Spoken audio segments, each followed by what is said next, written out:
Involvement with the criminal justice system is life-changing. It matters. Having a justice system that works is a really important part of a democratic society. I'm Penelope Gibbs, Director of Transform Justice. I'm Rob Allen. I've worked in and around criminal justice all my career. This is the Transform Justice podcast, throwing light on the criminal justice system. Hearing from people who know. It's about whether the system's fair and what can be done to make it better. Today we'll be discussing why it's so difficult to reform criminal justice in England and Wales, and how pressure groups could lobby more effectively.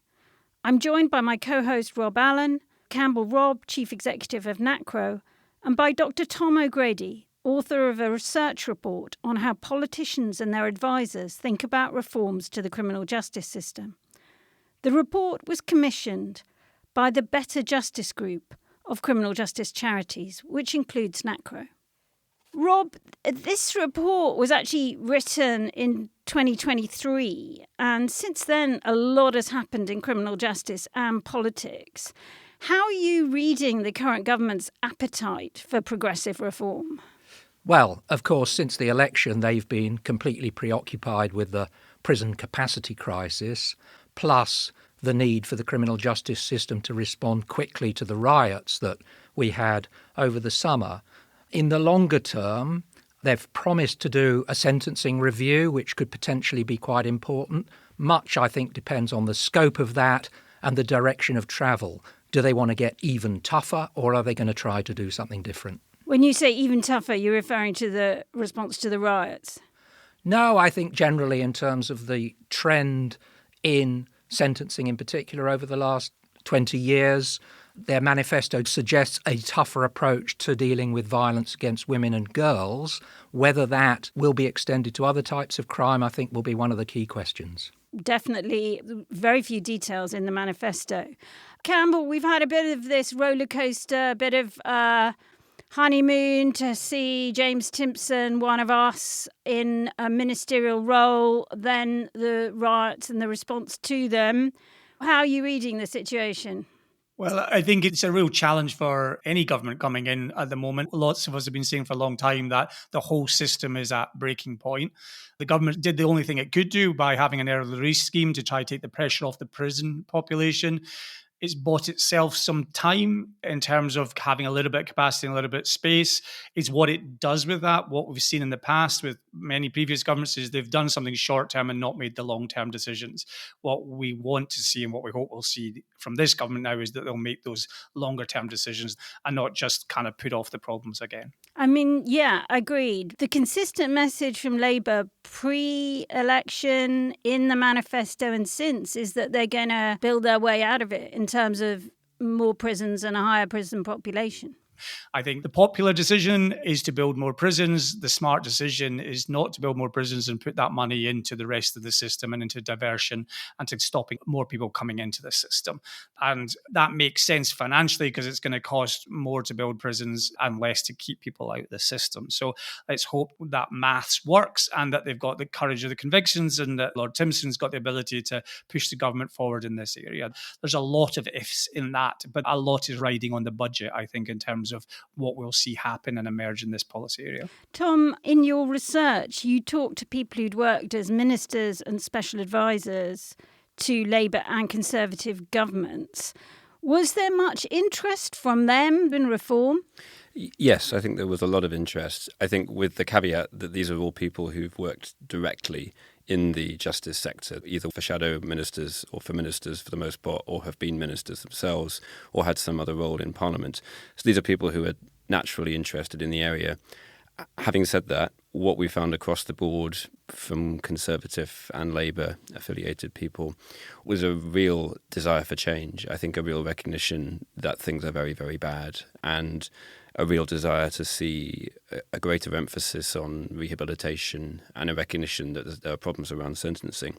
So I think that there is a danger of mistaking acting under constraints, I guess, for a genuine ideological commitment to toughness. We did see lots of pragmatic and tactical and political reasons for toughness. We saw less of a genuine commitment to it as a policy area, with, I think, perhaps the caveat that there is a much greater commitment to long sentences for severe crimes. It's around short sentences where I think the sector and politicians and advisors are much more closely aligned. I mean, Tom, did you find a significant difference between the political parties in their attitude to penal reform? I mean, instinctively one thinks of the right-wing parties being perhaps more punitive, although I'm not necessarily sure that's proved itself to be the case in recent history. What did you find? Well, I agree with what you just said, that I think if we look over the last 20 years, we don't see huge differences between the two main parties, or at least between the ministerial teams or the sort of centre ground of both parties on criminal justice. In our interviews, we didn't find big differences, and that's probably partly because of who we talked to. It's worth pointing out we probably talked to people who were towards the centre, perhaps the centre left to some degree of the Conservative Party, and we talked to people who were towards the centre or perhaps centre right of the Labour Party, where there's already ideological overlap. But I wouldn't say that we saw any big differences at all between the two parties in terms of what they said about the system or in terms of what they believe about policy, which I think is reflected in the way that politics has operated on this issue for the last 20 years. I'd agree with that. There's a lot of overlap, I think, in the politics of this. And certainly they used to say this of Home Secretaries, didn't they? The Conservative Home Secretaries could make more radical decisions because they were less likely to be attacked in the media, perhaps. And Labour, certainly on the tough on causes and tough on consequences of crime, they felt that they had to be seen to be tough on these things. I mean, Tom's research obviously found that these decision makers recognised that the system, to an extent, was in crisis. There is a need for change. But of course, the research was commissioned by a consortium of organisations who want to see that very change. Is it possible that the interviewees were, in a sense, trying to show their best side to the reform-minded community, or do you genuinely believe what they said? All the people that were interviewed know about the criminal justice system. If you're in this system, you know that it's not working. And I think what the research also shows is it's not those people that we need to persuade that there is reform. It is the people who don't think it's their problem and haven't kind of had that closeness to it that we need to persuade, and use this research to kind of reach out into the Treasury, into the Home Office, into education, into those areas where this is having an impact on you. If this system breaks, and it is breaking, the consequences are multifold in multiple areas. So I think these people do genuinely believe it. Our problem is that we need to persuade lots of other people that that's the case as well. And it's worth also pointing out that obviously were a range of interviewees and a range of views, and there were some that were completely forthright about putting forward very right-wing views on crime in some cases. So it's not like those that believed it were reluctant to say it to us. Campbell, I mean, you've worked on other social issues in your career, and it is quite striking, isn't it, that on this particular issue, the difference between the parties is so small. You must have worked on other issues where it's very different. Indeed, it varies. But I mean, homelessness is a good example where there was quite a lot of overlap in the political parties. I think the challenge in this area is that there isn't as much consensus of what the solutions are. You know, you've got a Conservative government almost getting the point where they got rid of short sentences, but not quite getting it over the line. But then I think about pensions, and, 10, 15 years ago, there was no consensus. A lot of work was done. There was now consensus on pensions, and we saw a significant change in pension policy and the end of pensioner poverty. So these things can change. You can get political consensus. The challenge in this area is that it is so visceral. Elections are not generally won and lost on pensions or homelessness. They are won and lost on law and order. And so the challenge for all of us is, how do we find consensus to the solutions in a much more volatile political area? And surely the danger partly is that the consensus is to be tough. Yes. And if you were speaking on behalf, and we should be speaking on behalf of the victims, they have a complete right to believe that some sentences should be tough and some should be in a way to make sure that the communities and victims feel safe. It's about the proportionality of that across the whole system, isn't it? And we've got to meet halfway with the public and those people who want it to be more punitive, and understand how that's not working and how we can make it better and still provide that sense of security and safety that many people want from the system. I mean, Tom, to what extent did the politicians and their advisors that you spoke to recognise that whatever they said, they collectively really have failed to bring about very much positive change, and in fact, they've effectively crashed the system? I mean, was there any acknowledgement of that? I think to a remarkable degree, yes. And just to be clear, these are people who were directly responsible for implementing policy over the last 20 years. I think there was a near complete consensus that, in the words of some of our interviewees, very little positive has been achieved in the last 15 years with an unprecedented crisis, a genuine recognition of the overcrowding issues, of capacity issues. I don't think there was anybody that had almost anything positive to say about the system. The one thing people talked about was the reduction in youth detention, which I think is important. It was done almost under the radar. If we asked people, can you name one thing that's good, they would say that. But they were really struggling to come up with anything positive. But was there a sort of sense of shame about that, or was it just a shrug of the shoulders and this is a very difficult, sorry, can't solve it kind of view? That's interesting. I don't know how many politicians and their advisors feel very much shame about the things they do. I don't know how much shame there was. There was a great deal of recognition of the problems. And I think a recognition that the very people we talked to had played a role in them. I think that was genuinely there. Whether they went as far as feeling ashamed, I'm not sure. So, Tom, public opinion is often cited as a key barrier to making change on criminal justice, that public opinion is quite punitive. Did interviewees think that this was an insuperable barrier? So no, and this is the thing that surprised us the most in doing this research. I think I went into the interviews expecting that politicians would say, we just have to go along with the public. They want hang 'em, flog 'em, cane 'em, and we don't have any choice but to do that. And by the way, we let politicians talk at length about this. We didn't try and guide them. And they would usually begin by saying, well, sure, if you ask people in a survey question, they'll say, we want longer sentences, we want to be more punitive.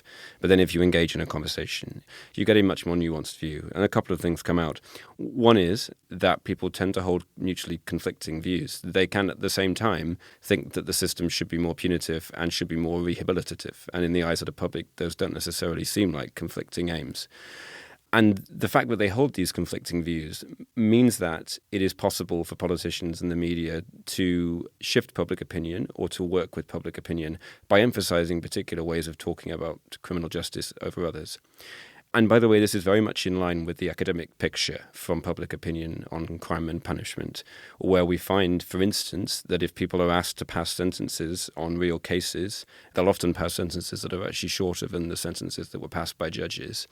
And at the same time, we'll say that sentences are too short overall, for instance. So there's a lack of information, a lack of understanding. There's a media environment that tends to focus on the most extreme cases at the expense of the bigger picture. All of these things mean that public opinion, as expressed in surveys, will not necessarily be the same as the public opinion that might emerge from debate, that might emerge from longer conversations. And almost to a T, that's what was reflected in our interviews, and found that very, very interesting. Yeah, Campbell, what do you think? I'm sure Tom's right, but headline public opinion does kind of portray a fairly punitive picture. I'm always depressed at the level of support there is for the death penalty, for example. Death penalty is always a good example, isn't it? Because we don't have death penalty. And if you ask the public, then in principle, they say they would vote for it, whereas the politicians don't respond to that, do they? So we have a checks and balances in the system. I think public opinion is always much more nuanced. For example, NACRO works in lots of communities where we house people coming out of prison. And a lot of time, those communities are really supportive. They really want to help people. They want to give people a second chance. So, and I think what came out of the research as well is that the difference between public opinion and the media's perception of public opinion. And there's a gap there for us, which is, why we're involved in Better Justice and a whole range of other kind of campaigns. How do we communicate directly with a public that is more nuanced in its thinking? But we also have to meet the public halfway and recognize that their views are legitimate, and people wanting some punitive sentences for some types of crimes, it isn't wrong for them to feel that way. But how do we prove with evidence and discussion what actually will work to help them, provide them the safety and security they want, but also give them the rehabilitation that lots of people want to see in the system as well? This is a tough one, Campbell, but can you think of any examples in the last few years where brave politicians have actually tried to lead public opinion on criminal justice? There isn't as many as you would want there to be, is there? I think some of the work that has been done around youth justice at times has been trying to do that, hasn't it? And the part of why we're having this discussion and why it's useful to have this discussion now is because we're in a point of very serious crisis. And sometimes in government and in politics and in life, it takes that very serious crisis for everybody to sit down and think, okay, we can't carry on like this. We really need to do something different. How are we going to do it different? So this is our opportunity to help get through that crisis, but then also to show and push for the types of changes that can bring about real fundamental long-term change. I mean, I agree with you, and I am optimistic about the opportunity that this crisis may give us. I would say the one example where the politicians probably were being quite brave was David Gauke and Rory Stewart when they were ministers. David Gauke was Lord Chancellor, and they were trying to cut down drastically on the use of short prison sentences. And the interesting thing about that to me was actually they got not that much pushback. And the reason why it fell was because David Gauke was ousted from his position because of Brexit, not really a political or even a media pushback.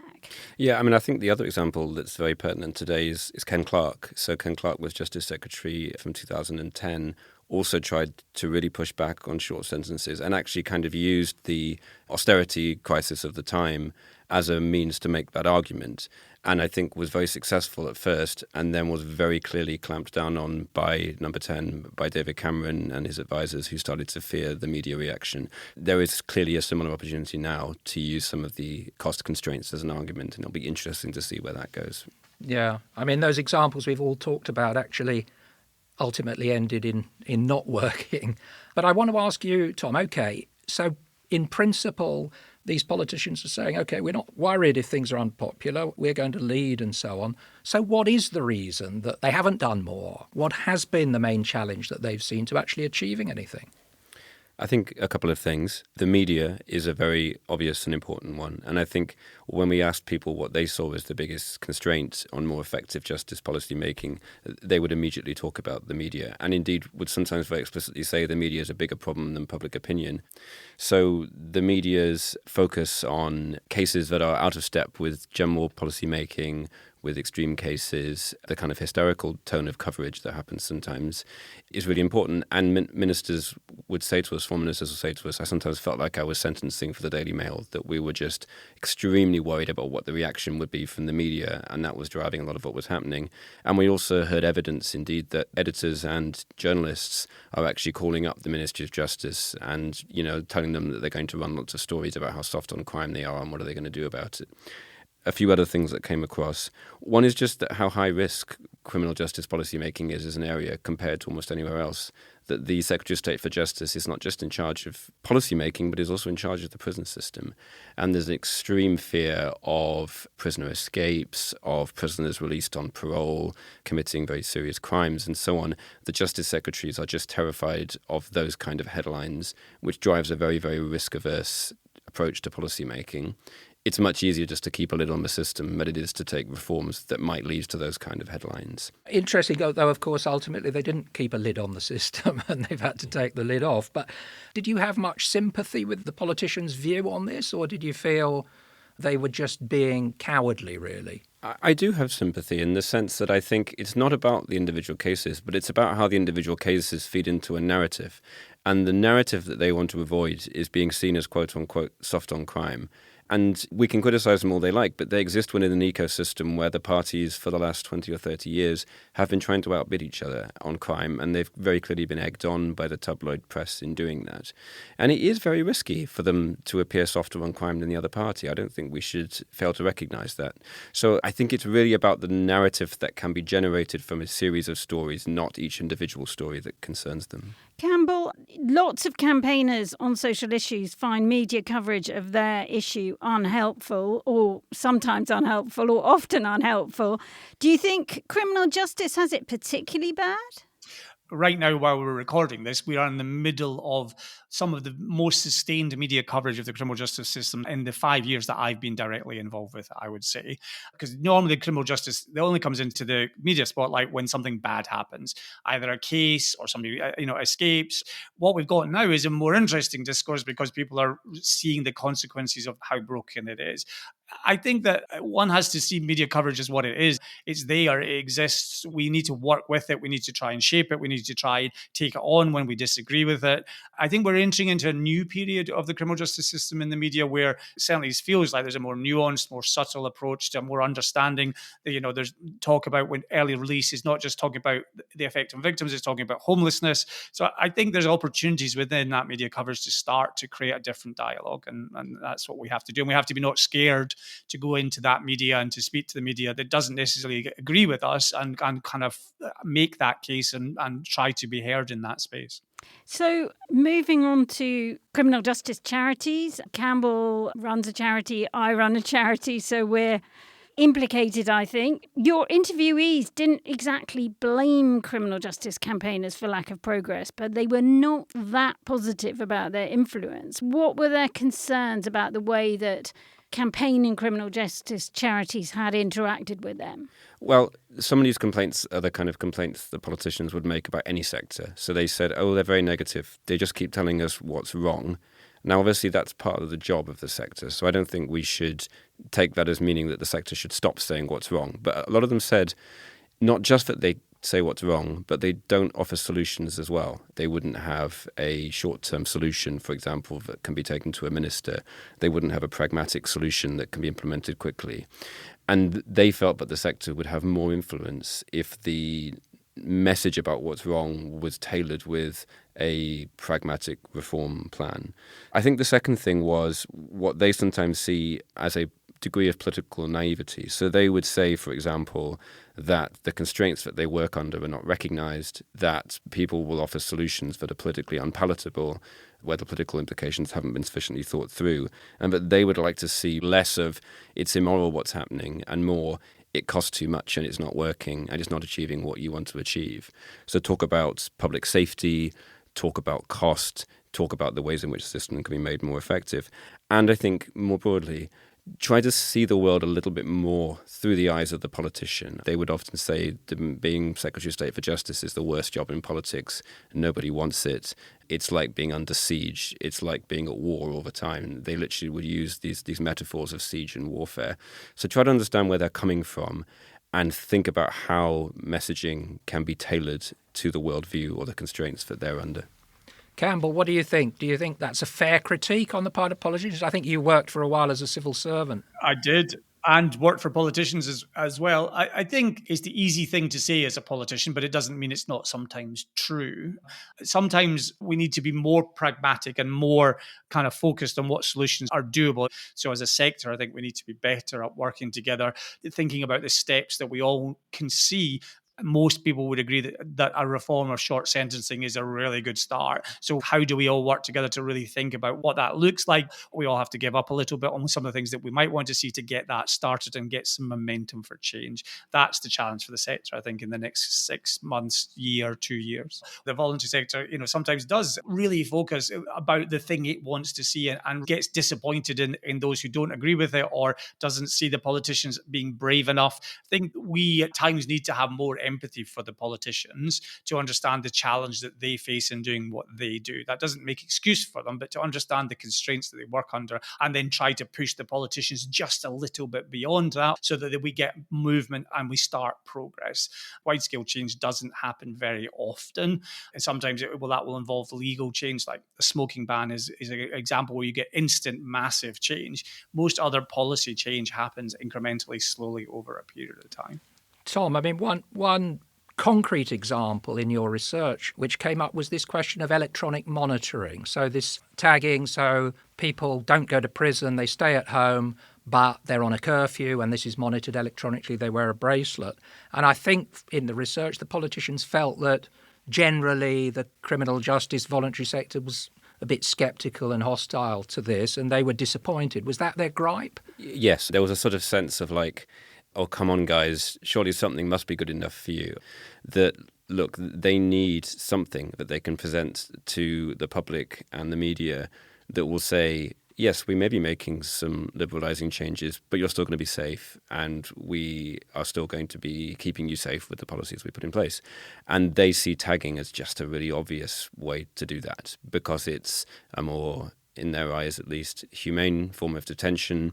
but it's a form of detention that, if done correctly, does mean that prisoners are not going out perhaps at certain times of the night, etc., etc.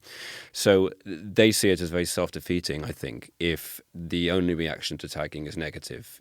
Now, look, there's a wider question here, right, which is about the correct, if you like, philosophical role of an interest group or a campaign group. The role of a campaign group is not just to become a lobbying group or to say what politicians want to hear. There has to be a degree of distance. And it's really important for democracy that there are groups saying, this is what's wrong with your policy, hang on a minute, don't do this way. But it's about striking that balance, right? And I think tagging is an area where they felt the balance, at least in their eyes, was too much towards the negative and not enough towards saying, well, look, here's a pragmatic alternative to prison that we think works and, crucially, that we think we can sell to the media and the public. But moving to the present day and, reality really hitting, campaigners have been pretty silent about the government's response to rioting, and the government's response has been pretty tough in terms of the use of remand in custody and of supporting, or appearing to support at any rate, some pretty serious prison sentences. Do you think that that's been the right strategy on the part of the campaigners at this particular moment, or a lost opportunity to put a different point of view, Campbell? I think there's one bit of it, which is you can see, well, how did we make the court system work so fast for that? And we don't do it for other areas like sexual assault and rape. So there's a real challenge around how we respond, how we work with a government who's trying to respond in real time to something that's very, very serious, to make sure that we kind of get the right balance. One of the questions I've been asked most often are some of the people who've just gone to prison for rioting going to get released early? Which they are likely to do. Eventually, yes, as are many other people on quite serious offences too.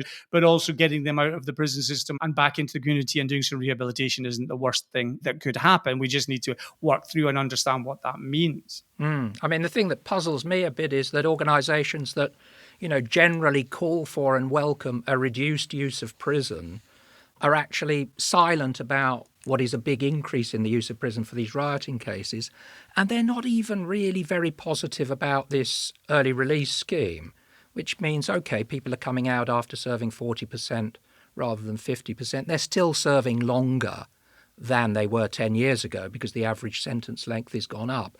Isn't that an opportunity to say, look, we can do a lot better with people like this in the community by helping them solve social problems, by providing community supervision? I've heard very little of that. Is that unfair, Campbell? What this whole situation tells me is that those communities are feeling unheard, left out, broken, not supported by political discourse, by communities. And some of that will be right and some of that will be wrong. But what we need to be doing is absolutely getting into those communities and talking to them and hearing them and understanding why they're taking this kind of action, why they think that's acceptable. It's a complicated, complex area, and it's happened very quickly. A lot of organizations are really trying to work through what it is and how they respond to that. So I think that it feeds into the discourse we've been having throughout this about how do we use the crisis that we have now to make sure that the decisions we make in the longer term are better ones in every aspect of the system. I actually think the sector got it exactly right on the riots. I think this was not the time or the place to be making an argument about reduced sentencing. I think it was such an emotive issue. It was also an issue that primarily affected communities of colour and immigrants, and the right-wing tabloid press was actually on their side on this, and it was taking the side of those immigrant communities against the rioters. And I think for the sector to intervene in a way that might have been seen as being on behalf of the rioters would have landed badly. So I actually think this was a time when picking your battles was done well. And for all that I think everything you said is right about the excessive sentencing and things, I think it would have been the wrong time to make that argument. OK. Well, it's been a fascinating conversation, and sadly we need to draw it to a close.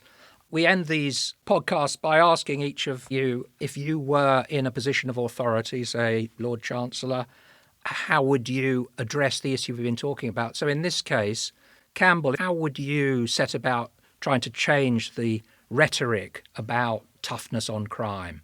In the short term, I would make some brave decisions and I would back them up. I would end short sentences. I would keep as many women out of prison as possible. I would take those decisions and I would have the evidence ready to back my decision, and I would be bold in the face of criticism to make it work. Tom? Well, I agree with all of that, but let me add a couple of ideas. I mean, I would be sending James Timpson to every studio as much as I could. I think that's someone who has real gravitas on the issue and is seen as an outsider, and therefore I think is more likely to change minds. How would I be changing minds? I would be building a narrative of failure that's based on what the previous government has done, and use that as an opportunity to talk about a wider failure narrative. So link the failure of prisons now to the failure of shorter sentences to address the offending behaviour of people who've gone into for drugs or for shoplifting or those kind of issues, and then try to begin shifting the conversation from very short sentences to the kind of 2 to 4 year sentences, where there are actually many more prisoners in prison on those sentences. So to try and use this to push the envelope slightly further than it's being pushed at the moment. OK, Penelope, what would you do? I would use the language of victims. I think we all have to talk as to what is best for victims, because in the end, they have a big voice, and that's right. And we know that actually a more rehabilitative system is long-term better for victims. So talk victims. Rob, what about you? Well, these are all good ideas. If I was Lord Chancellor, I would stop talking about being tough. I would see a big and growing prison population. I would say this is a mark of failure. It's not something to be proud of. People can change. People can make amends, and we can prevent crime, and we can do it a lot better if we pour some of the resources going into prisons into the kind of measures that keep people away from crime. Thanks, Rob, Tom and Campbell. And if you're interested in reading the excellent report and in finding out about the Better Justice Group, do look at our programme notes. And if you like the podcast, do share with your friends and colleagues. Bye. Goodbye. Goodbye. Goodbye.